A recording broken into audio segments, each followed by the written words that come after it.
Today I'm going to show you how to crimp with SilverSilk end caps onto Capture Chain. This is Capture Chain. It is SilverSilk's top-selling jewelry chain. It's got a ball chain core, so it requires some special findings to finish out the ends. Here I've got a single strand, a double strand, and a triple strand end cap.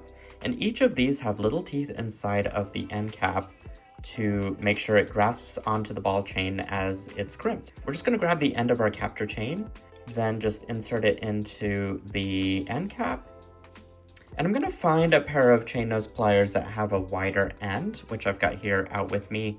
I want to make sure that I put it into the widest part of my plier, make sure that 2 beads of the ball chain are inside of the end cap, and then I just go through and squeeze once, flip it around, and squeeze it another time, but make sure that it's inside of the pliers as much as possible.